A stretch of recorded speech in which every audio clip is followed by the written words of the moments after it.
श्रावण मास महात्म अध्याय 23। कृष्ण जन्माष्टमी व्रत का वर्णन। ईश्वर बोले, हे सनत कुमार, श्रावण मास में कृष्ण पक्ष की अष्टमी को वृष के चंद्रमा में अर्धरात्रि में इस प्रकार के शुभ योग में देवकी ने वसुदेव से श्री कृष्ण को जन्म दिया। भारत के पश्चिमी देशों में युगादि तिथि के अनुसार मास का नामकरण होता है, अतः श्रावण कृष्ण अष्टमी को भाद्रपद अष्टमी समझना चाहिए। सूर्य के सिंह राशि में प्रवेश करने पर इस श्रेष्ठ महोत्सव को करना चाहिए। सप्तमी के दिन अल्प आहार करें। इस दिन दंत धावन करके उपवास के नियम का पालन करें और जितेंद्रिय होकर रात में शयन करें। जो मनुष्य केवल उपवास के द्वारा कृष्ण जन्माष्टमी का दिन व्यतीत करता है, वह 7 जन्मों में किए गए पापों से मुक्त हो जाता है, इसमें संदेह नहीं है। पापों से मुक्त होकर गुणों के साथ जो वास होता है, उसी को सभी भोगों से रहित उपवास जानना चाहिए। अष्टमी के दिन नदी आदि के निर्मल जल में तिलों से स्नान करके किसी उत्तम स्थान में देवकी का सुंदर सूतिका गृह बनाना चाहिए, जो अनेक वर्ण के वस्त्रों, कलशों, फलों, पुष्पों तथा दीपों से सुशोभित हो और चंदन तथा अक्रू से सुवासित हो। उसमें हरिवंश पुराण के अनुसार गोकुल लीला की रचना करें और उसे बाजों की ध्वनियों तथा नृत्य, गीत आदि मंगलों से युक्त रखें। उस ग्रह के मध्य में षष्ठी तिथि की प्रतिमा सहित सुवर्ण, चांदी, ताम्र, पीतल, मिट्टी, काष्ठ तथा मणि की अनेक रंगों से लिखी हुई श्री कृष्ण की प्रतिमा स्थापित करें। वहाँ 8 शल्य वाले पर्यक या पलंग के ऊपर सभी शुभ लक्षणों से संपन्न प्रसूतावस्था वाली देवी की मूर्ति रखकर उन सबको एक मंच पर स्थापित करें और उस पलंग में स्तनपान करते हुए सुप्त बाल रूप श्री कृष्ण को भी स्थापित करें। उस सूतिका गृह में एक स्थान पर कन्या को जन्म दी हुई यशोदा को भी कृष्ण के समीप लिखें। साथ ही साथ हाथ जोड़े हुए देवताओं, यक्षों, विद्याधरों और अन्य देव योनियों को भी लिखें और वहीं पर खड्ग तथा ढाल धारण करके खड़े हुए वासुदेव को भी लिखें। इस प्रकार कश्यप के रूप में अवतीर्ण वासुदेव जी, अदिति स्वरूपा देवी की, शेषनाग के अवतार बलराम, अदिति के ही वंश से प्रादुर्भाव यशोदा, दक्ष प्रजापति के अवतार नंद, ब्रह्मा के अवतार गर्गाचार्य, सभी अप्सराओं के रूप में प्रकट गोपिका वृंद, देवताओं के रूप में जन्म लेने वाले गोपगण, काल नेमी स्वरूप कंस, उस कंस के द्वारा व्रज में भेजे गए वृषासुर, वस्तासुर, कुवलयापिंड, केशी आदि असुर, हाथों में शस्त्र लिए हुए दानव तथा यमुना दह में स्थित कालिया नाग, इन सबको वहाँ चित्रित करना चाहिए। इस प्रकार पहले इन्हें बनाकर श्री कृष्ण ने जो कुछ भी लीलाएं की हैं, उन्हें भी अंकित करके भक्तिपरायण होकर प्रयत्नपूर्वक 16 उपचारों से देवकी इस मंत्र के द्वारा उनकी पूजा करनी चाहिए। वेणु तथा वीणा की ध्वनि के द्वारा गान करते हुए प्रधान किन्नरों से निरंतर जिनकी स्तुति की जाती है, हाथों में भृंगारी, दर्पण, दूर्वा, दधि कलश लिए हुए किन्नर जिनकी सेवा कर रहे हैं, जो शैया के ऊपर सुंदर आसन पर भली भांति विराजमान है, जो अत्यंत प्रसन्न मुखमंडल वाली है और पुत्र से शोभायमान है। हे देवताओं की माता तथा विजया सुता देवी देवकी अपने पति वसुदेव सहित सुशोभित हो रही हैं।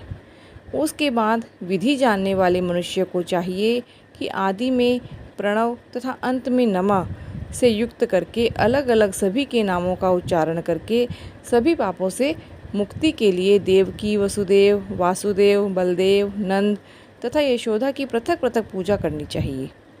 उसके बाद चंद्रमा के उदय होने पर श्री हरि का स्मरण करते हुए चंद्रमा को अर्घ्य प्रदान करें। इस प्रकार कहना चाहिए, हे क्षीर सागर से प्रादुर्भात, हे अत्रि गोत्र से उत्पन्न आपको नमस्कार है। हे रोहिणीकांत, मेरे इस अर्घ को आप स्वीकार करें। देवकी के वासुदेव, नंद के साथ यशोदा, रोहिणी के साथ चंद्रमा और श्री कृष्ण के साथ बलराम की विधिवत पूजा करके मनुष्य कौन सी परम दुर्लभ वस्तु को नहीं प्राप्त कर सकता। कृष्ण जन्माष्टमी का व्रत 1 करोड़ एकादशी व्रत के समान होता है।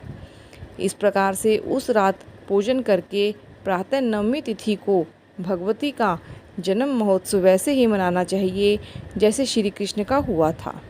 उसके बाद भक्ति पूर्वक ब्राह्मणों को भोजन कराना चाहिए और उन्हें जो जो अभीष्ट हो, गौ, धन आदि प्रदान करना चाहिए। उस समय यह कहना चाहिए, श्री कृष्ण मेरे ऊपर प्रसन्न हो। गौ तथा ब्राह्मण का हित करने वाले आप वसुदेव को नमस्कार है। शांति हो, कल्याण हो, ऐसा कहकर उनका विसर्जन कर देना चाहिए।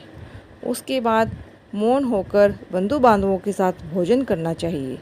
इस प्रकार जो प्रत्येक वर्ष विधान पूर्वक कृष्ण तथा भगवती का जन्म महोत्सव मनाता है, वह यथोक्त फल प्राप्त करता है।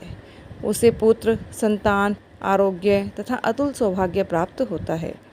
वह इस लोक में धार्मिक बुद्धि वाला होकर मृत्यु के बाद वैकुंठ लोक को जाता है। हे सनत कुमार, अब इसके उद्यापन का वर्णन करूँगा।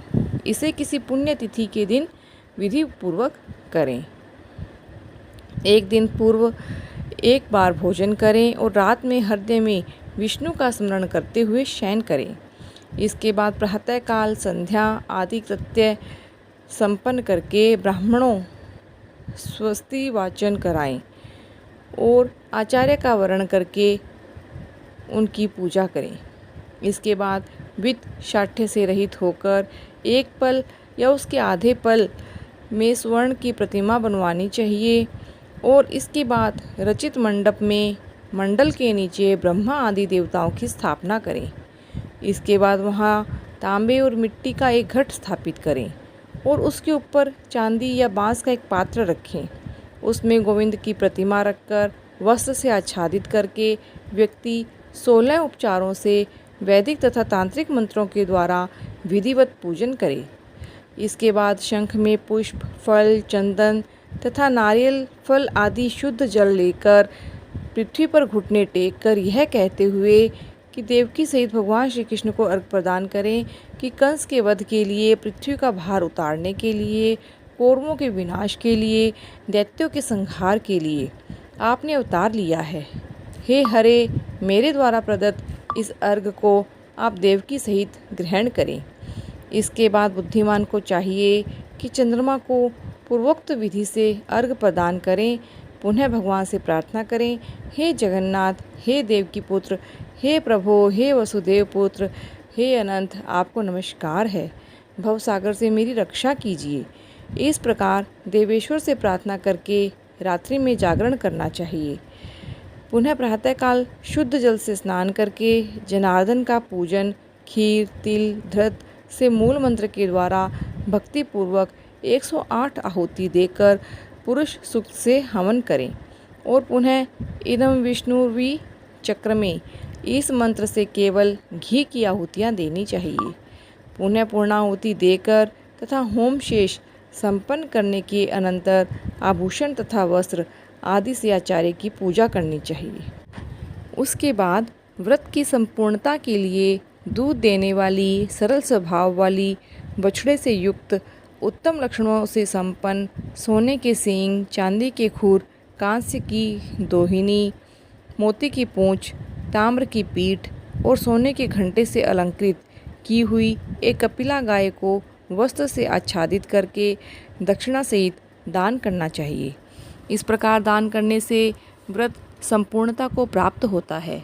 कपिला गौ के अभाव में अन्य गौ भी दी जा सकती है।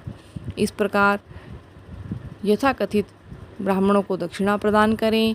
इसके बाद 8 ब्राह्मणों को भोजन कराएं और उन्हें भी दक्षिणा दें। पुनः सावधान होकर जल से परिपूर्ण कलश ब्राह्मणों को प्रदान करें और उनसे आज्ञा लेकर अपने बंधुओं के साथ भोजन करें। हे ब्रह्मपुत्र, इस प्रकार व्रत का उद्यापन कृत्य करने पर वह बुद्धिमान मनुष्य उसी क्षण पाप रहित हो जाता है और पुत्र पौत्र से युक्त धन धान्य से संपन्न होकर बहुत समय तक सुखों का उपभोग कर अंत में वैकुंठ प्राप्त करता है। इस प्रकार श्रावण मास महात्म अध्याय 23 संपूर्ण हुआ। बोलिए शिव शंकर भगवान की जय।